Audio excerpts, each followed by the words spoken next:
ጠፊት ነው ያየሁበት። ስጠራውም እኮ ዝም ብሎኝ ነው የወጣው። ሰምቶናል ማለት ነው። እሰይ ከሰማንም ደገረ። አንተማ ደህና አይደለም።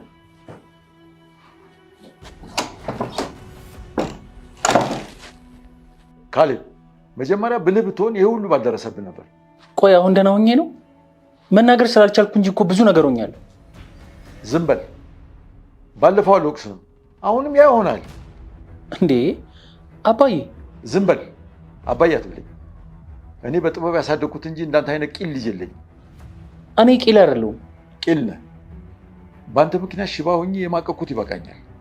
ከዚህ በኋላ በአንተ እንዝላልነት ምንም መሆን አልፈልግም። ምንም አትሆንም።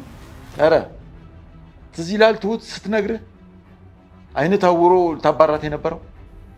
ካሌብ ትዝ አይልህም እንዴ? አይኔ በእንባት ሞልቶ የውስጤን ሲናገር ሳትረዳቸው ያሳለፍካቸው ቀናቶች። ይኸውልህ አባዬ። አባዬ አትበለኝ። ነገሮች እንደዚህ የሚሄዱ ከሆነ ያስከተልካቸውም አንተም ቤቱን ልቀቁልኝ እናውጡ። እኔ እኮ ልጅ ነኝ። ወይስ ሌላ ልጅ አለ ልታወርስ አሰብከው? ስሞት ትወርሳለህ። እስካለው ልኑርበት። ደግሞ በሰው እጅ መሞት አልፈልግም። እየፈራህ ነው እንዴ? በጅብ ተከብቤ ያለ ስጋት ልኑር? እሺ በቃ ተረጋጋ። ራስ ተረጋጋ። በጣም እየተንገለቀልክ ነው። ሰላም ነው ዳኒ? ይኸውልሽ ቲና እየተጫወቱብን ነው። አታስብ፣ እኛም ከነሱ በላይ እንጫወትባቸዋለን። ቆይ መቼ? በቅርቡ ነው። ይኸውልሽ የአንቺ ፉከራ አያልቅም። እኔ ደግሞ በዚህ መሀል ችግር ውስጥ መግባት አልፈልግም። አንገባም። አይዞህ። ይኸውልሽ በዚህ ሰዓት አይዞህ ሳይሆን ገንዘብ ነው የሚያስፈልገኝ፣ ገንዘብ። እሺ እንዴትም ብለሽ ቢሆን ገንዘቡን በጊዜ ተቀበዩ። ግን ደህና ነህ? አይደለሁም። እኔ ምንም ደህንነት እየተሰማኝ አይደለም። እሺ ተናገር። መነጋገር ምን ዋጋ አለው? ምን እንደሆንክ ማወቅ የለብኝም? ቆይ ብታውቂ ምን ይጠቅማል? እንዴት አይጠቅምም? ቆይ እሺ አትረዳኝም ብለህ ነው የምታስበው? ብትረጂኝ ምን ዋጋ አለው አንቺ ካረዳሽ? እሺ ምን ልርዳ? ይኸውልሽ ገንዘብ ተቀበዩ፣ ጠቀም ያለ ገንዘብ። አይሰጠኝም። እንዴትም ብለሽ ቢሆን ተቀበዩ። ባይሆን እኔ ያሰብኩት ነገር አለ። ማሰብሽ ለእኔ ምን ይጠቅመኛል? እሺ ተወው በቃ፣ እኔ ራሴ እጠይቀዋለሁ። የግድ መቀበል አለብሽ። ትዕግስትም እኮ ቢሆን ገደብ አለው። እሱንም ተረዳው። ምን ልረዳው ትሁት? በእኛ ፈቃድ ያላወቀ ልጅ ተደብቆ ስለሰማ ደስ ሊለው ይገባል? እሱም እኮ ስለጨነቀው ነው። ነገሩን ሁሉ እያበላሹ መጨነቅ አለ እንዴ? ልክ ነህ፣ ግን ጠላታችሁ እኮ ሌላ ነው። አንተና እሱ አባትና ልጅ ናቸው። ይልቅ ትሁቴ አንድ ነገር ላስቸግርሽ ነበር። እሺ ምንድን ነው? ትሁቴ ከዳኒ ጋር እንደምታወራ አውቃለሁ። መጥቶም ሊጠይቅ ይችላል። እሱ አንድ ያውቋል። ቲና እንዳታገን አድርጊ። ያ እሱ እስካሁን ካልነገራት ነዋ። ከነገራት ነገራት፣ ካልነገራት ግን እንዳይነግራት አድርጊ። አሁን ግን እሱ ይሄን ሰምቶ ይመጣል? ይመጣል። እስካሁን አፍጦ ከቆየ የማይመጣበት ምንም ምክንያት አይኖርም። እሺ የሚለውን እንሰማለን አባዬ። ግን ከዚህ በኋላ መጠንቀቅ ያለብን አይመስልም? ለዛ እኮ ነው የሚያናደኝ። ማወቅ ካለባቸውም እኛ ፈቅደንና አውቀን መሆን አለበት ማወቅ ያለባቸው። ልክ ነህ። እሺ አናግረዋለሁ። አመሰግናለሁ ትሁቴ። ካሌብ እንደ አባቱ ምክር ሀሳቡን ያው ቲናና ዳኒን ለማብሻቅ እናም ደግሞ ለመበቀል የግድ ኤደንን ማግባት አለብኝ ሲል ምክራቸውን ተቀብለው ነበር። ዳኒ ኤደን ስለጠፋችበት ስልኳንም ስለዘጋች ሲደውልም ስላልሰራለት እጅግ ተበሳጭቷል። በጣም አሳስቦታል። ምን ያለበት ዝላ አይችልም እንደሚባለው ዳኒ ትሁትን ሄዶ ተናንቋት ነበር። ምክንያቱም ሁሉንም ሚስጥር የምታውቂው አንቺ ነሽ፣ ኤደን ጠፍታለች፣ የጠፋችውም አንቺ የነገርሻት ነገር አለ በሚል አንገቷን ተናንቀው ነበር። ውድና የተከበራችሁ አድማጭ ተመልካቾቻችን የዚህ ቻናል ቤተሰቦች እንደምን አላችሁልን? በያላችሁበት ሰላምታ ይድረሳችሁ። እንኳን ወደዚህ ቻናል በደህና መጣችሁ። በዚህ ቪዲዮ ይዤ የቀረብኩት የትሁት ድራማን ነው። የግፈኛዋ ሚስትና የሰራተኛዋ ፍጥጫ ቀጥሎ እንደዚህ በጣም ልብ አንጠልጣይ ፓርት ላይ በጣም ወሳኝ የሆነ ፓርት ላይ ደርሷል። ዳኒና ቲና ያው ከባለፈው ክፍሎችም እንደተመለከት ነው ውርደታቸው ቀጥሏል። የእጃቸውን እንግዲህ ከወዲሁ ያገኙ ነው። ቲናም ከሰራችው ስራ እየተጸጸተች በመምሰል ራሷን እንደ ጥፋተኛ አድርጋ የአባባ እግር ላይ ወድቃ ይቅርታ ስትለምን ነበር። እሳቸውም እንግዲህ ይቅር ብዬሻለሁ ብሏት ከእግራቸው ላይ እንድትነሳ አድርገው ነበር። ቀጥሎም እንግዲህ ይቅር ካሉኝ ከካሌብ ጋር አስታርቁኝ፣ ከሱ ጋር መኖር ፈልጋለሁ፣ በሰራሁት ስራ ተጸጽቻለሁ፣ አጥፍቻለሁ፣ በድያለሁ ብላ የሙጥኝ ስትላቸው እንግዲህ የሰራሽውን ስራ እውነቱን ከጠየቅሽኝ ይቅር የሚያስብል አይደለም ብለው እንግዲህ ሲነግሯት ነበር። እናም ደግሞ እኔ ይቅርታ ባደርግልሽ የራሴን ነው የግሌን ነው፣ ካሌብ ደግሞ ካሌብን ወክዬ እኔ ይቅርታ ላደርግልሽ አልችልም፣ እሱን ነው ማናገር ያለብሽ በሚል እንግዲህ ያ ደግሞ የራሱ ውሳኔና ምርጫ ነው እንጂ እኔ ስላስታረኩት ወይም ደግሞ እኔ አስገድጄ እንድትታረቁና አብራችሁ እንድትኖሩ ማድረግ አልችልም፣ አልፈልግምም፣ ላስገድደው አልፈልግም ሲሉ እንግዲህ ቁርጡን ነግረዋት ነበር። እናም ደግሞ እሷ የሰራችው ስራ ይህ ነው የሚባል ስለሆነ በሚገባት መልኩ እንግዲህ ነግረዋትም ነበር።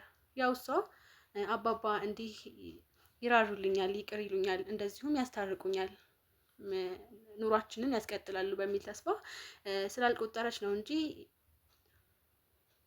ካሌብ እንደው ቁርጡን ነግሯታል።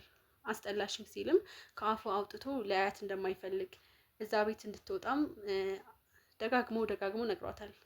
እኔም ታውሬ ነው የወደድኩሽ፣ ምግባርሽን ስላላወቅኩ ነው፣ ሳላውቅ ነው። ነገር ግን ካወቅኩሽ በኋላ በቃ አስጠላሽኝ። እንግዲህ ከዚህ በላይ ምን አለና እንደዛ እየተባለች ከዛ ደግሞ አልወጣም፣ አልፈታም፣ ምክንያቱም አንድ ነገር ሳሊዝ አልወጣም ነው አላማዋ።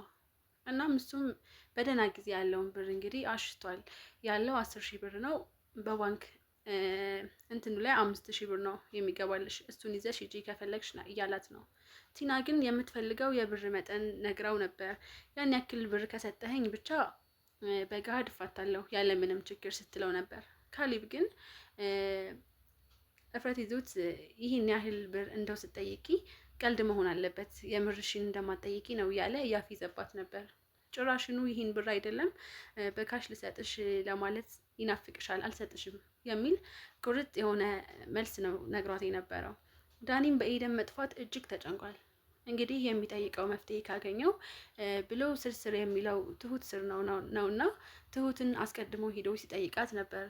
እንደው የሆነ ፍንጭ ከሰማው ሲል ያው በመጀመሪያ ተናንቋት ነበር። ለምን ብሎ በስሜታዊ በንዴት ሆኖ ያላትን ሁሉ ይቅርታ እንድታደርግለት ጠይቆ ነበር። ነገር ግን እንደው ፍንጭ የሰማሹ ካለ ጠቁሚኝ ባክሽ ያላት ነበር። እሷ ግን ምንም የሰማሁት ነገር የለም፣ አሁንም ቢሆን እሷን እንዳታስቀይም እንዳታመልጥ እንደሷ ያለ ሰው እያለችው ነው። እና እሱ ግን ያው የሆነ የሰማሽው ነገር አለ፣ የሚወራ ነገር አለ፣ እኔ ጠረጠርኩት ነገር አለ፣ አወቁ ወይ እና ነግሯት ነው ወይ አንቺን ብቻ እንደው ትንሽ ፍንጭ ንገርኝ እያለ ሲማጸናት ነበር። ትሁት ግን በጭራሽ የምነግርህ ነገር የለም፣ ሂድ ከፊቴ ብላ እንደውም አባራው ነበር። ምክንያቱም ዝም ብሎ መጥቶ ላዩ ላይ ጉብ ብሎ እንግዲህ ሊጎዳ መሞከሩ ራሱ ማሰቡ ምንም ነገር ተጨባጭ የሆነን ነገር ሳይዝ ግንፍል የሚለው ነገር አለ እና ባለፈውም ያው ካሌብ ላይ እንደዛ ሲሆን ነበር። መልሶ ደግሞ ይቅርታ የሚለው ነገር አለ እና ያው አሁንም ቢሆን ለካሌብ እንደነገረው ዳኒ ያው ከካሌብ አንድ ነገር ከኤደን ጋር መሆን እንደማይችል ኤደን የኔ ናት የሚል በቃ ኤደን የሱ መሆኗን እንዲያውቅ ደጋግሞ ሲነግረው ነበር። ያው ካሌብ እንዳይከጅላት እንዳያስቧት የእሱ ልትሆን እንደማትችል እንደምትወደው አይነት ነገር አድርጎ በእርግጥም ተወደው ነበር። አሁን ግን ያው ርቀዋለች፣ ቤት ቀይራለች። የቀየረችውን ቤትም አልነገረችውም። ምክንያቱም የሰራው ስራ ቀላል አይደለም። ለኑሯችን ብሎ ሌላ ሴት ጋር ተጠግቶ እየማገጠ በዛ መንገድ የሚገኘውን ገንዘብ ከዛ አብረን እንኖራለን የተሻለ ኑሮ ብሎ ይህን ማሰብ የኃጢአት ብር ነው። ይህን ደግሞ እሷ አትፈልገውም። ሲጀመር ከትልቅ ነገር መነሳትንም አትፈልግም።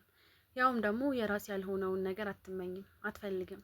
ይህንን ያውቃል። እሱ ግን በባዶ ሜዳ እንዲሁ ተነስቶ ሳይሰራ ምንም ሳይለፋ ሳይጥር እንዲሁ በሰው ገንዘብ እንግዲህ የተሻለ ኑሮ እኖራለሁ ብሎ ጊዜውን እድሜውን ሁሉ ፈጅቶ ጊዜውን ሳይጠቀም ቢሰራና እንኳን እንትን ቢል እንደ አባባ ምክር ቢሰማ ምክራቸውን እስከዛሬ እንግዲህ የሚፈልገውን ነገር ሙሉ ባያገኝ እንኳን የሆነ ነገር ያሳካል፣ የራሱ የሆነ ነገር ይመሰርታል። እንግዲህ እሱም ብላ የጠበቀችውን ኤደንን ታግሳ አሁን ነገሮችን አስተካክሎ ያገባኛል ብላ ስትጠብቀው የነበረችው ኤደን እድሜዋን ሁሉ እንግዲህ ተጫውቶበት በዛ በጣም ቅር ስለተሰኘች አሁን ከሱ ርቃ ሂዳለች። እናም በዚህ ክፍል እንደሰማነው እንግዲህ ካሌብ ያው እነሱን ለመበቀል የግድ ኤደንን ማግባት ኤደንን መያዝ ነው ያለብኝ እያለ ነው። መጀመሪያ ግን ያው አይለቁንም፣ ይበቀሉናል። ቲናን ብትሆን የዋዛ ሰው አይደለችም ይላል።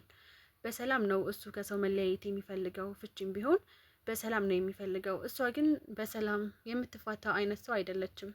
ዳኒም ቢሆን የዋዛ ስለላ አይደለ በኤደን የመጡብኝን እንግዲህ አልለቅም እስከ ሞት ድረስ እንግዲህ እፋለማለሁ፣ ስለ እሷ ስል እሞታለሁ ያለ ሰው እንግዲህ በደህናው ጊዜ እየፎከረ ያለ ሰው አሁን ደግሞ እውነት ሆኖ እንኳን ቢሆን ካሌብን እንደማይለቀው ስለሚያውቅ ካሌብ ከዛም ፍራቻ ተነስቶ እንግዲህ ያው ወደ ትሁት አይኑ አዘን ብሎ ነበር። ትሁት እንግዲህ አማላው ነበር። በባለፈው ክፍል ለራት የለበሰችው ልብስ አይቶ እንዳለ ሁኔታ ሁሉ ቅይር ብሎ አምሮት አይቶ ዋው እንዴት ያምርባታል ሲል ነበር። አንድም እነ ዳኒና ቲናን ለማብሸቅ ሁሉንም ደግሞ ልቡ ከጅሏት ለአባትየውም እንደዛ ሲል ነበር። በመጨረሻ ግን መልሶ እነዚህን ሰዎች ለመበቀል ያንተ ምክር መስማት አለብኝ፣ ወደ ኤደን መጠጋት፣ እሷን ማግባት ነው ያለብኝ እያለ ነው።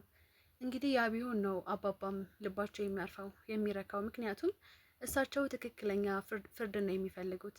ለበደለ ሰው በበደለው በደል መጠን ፍርዱን እንዲያገኝ ነው የሚፈልጉት። ያልተዛባ ፍርድ፣ ትክክለኛ ፍርድ ነው የሚፈልጉት።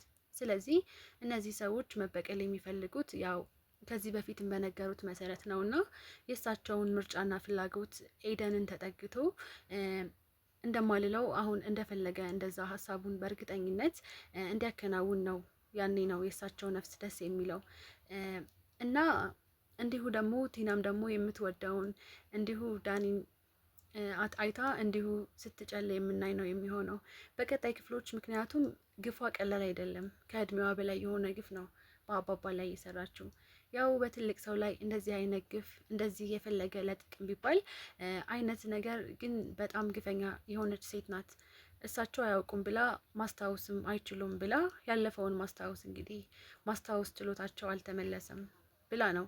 እሳቸው ግን ሆድ ይፍጀው ብለው እንጂ ሁሉን ነገር በሆዳቸው ይዘው ነው እስካሁንም አልገላለጡትም። ነገር ግን ጊዜው ደርሶ ነገሩን ሁሉ ገላልጠው ሲነግሯቸው እንደሚያውቁ የሰሩትን ስራ በዛ ቤት እንደሚጋደሙ ያን ሁሉ በዝርዝር እንግዲህ የነገራቸው ለታ ያ እነሱ ለነሱ መታወቁ ራሱ ይሄ በጣም ድንጋጤ ነው። በጣም በቃ ይሄ ራሱ ቀላል የሚባል ነገር አይደለም። እንግዲህ በዚህ ክፍል ያው ካሌብም ዳኒን ለማብሸቅ ኤደን ደውላልኝ ነበር ሲል ነበር። እንዴት አንተ ጋር አልደወለችልህም ሲለው ነበር። አባባም እንዲሁ ለኔም ደውላልኝ ነበር ሲሉ ነበር። በዚህ መሀል ዳኒ እንግዲህ በጣም እየተናደደ ነበር። ለኔ ሳትደውል ከኔ ስልክ ዘግታ እነሱ ጋር እንዴት እያለ እጅግ እየበሸቀ ነበር። እነሱም እንግዲህ ዘውር ብለው እየተሳሳቁ ነበር። በአጠቃላይ እንግዲህ ዳኒ እየበሸቀ ነው፣ ቲናም እንደዚሁ። በቀጣይ ይህ ደግሞ ይቀጥላል። በቀጣይ ክፍል ቀጣዩ እናጋራችኋለን። ይህን ቪዲዮ እስካሁን ስላያችሁ ስለተከታተላችሁ ከልብ አመሰግናለሁ። ሀሳብ አስተያየታችሁን በኮሜንት ስለምታስቀምጡ ይህን ቻናልም ሰፖርት ስለምታደርጉ በአጠቃላይ ከልብ አመሰግናለሁ። በያላችሁበት ደህና ሁኑልን። ባይ ባይ።